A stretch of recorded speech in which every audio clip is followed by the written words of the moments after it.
his lyricism, his level of command of lyrics is just out of this world. It's always fascinated me. The first memory that came to mind is chores at home because I'm of Jamaican heritage. My household was Jamaican, and I just happened to grow up in London. So I cleaned a lot to Bob Marley. Okay. Sunday mornings, Saturday mornings were Bob Marley. Every family function, Bob Marley.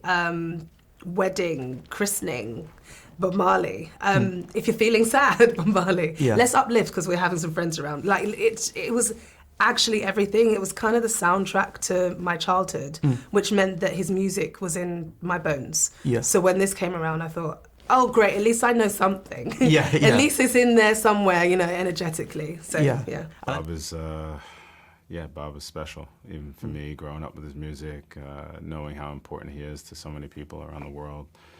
Yeah, you want to get it right. And getting it right is finding the right person to help to pick Bob, and that's challenging.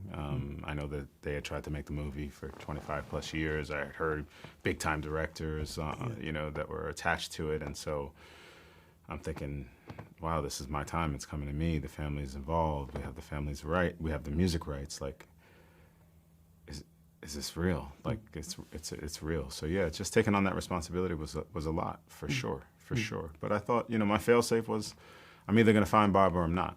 Yeah.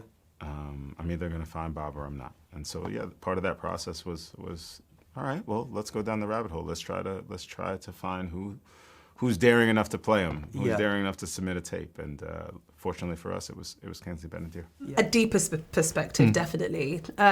His lyricism, his level of command of lyrics is just out of this world. It's always fascinated me, and I used to read Bob's lyrics just as like a kind of almost like a monologue because it's such good storytelling. Yeah. But just tying his love story to his life, to, you know, the moments at the end of his life, it all is so vivid for me now.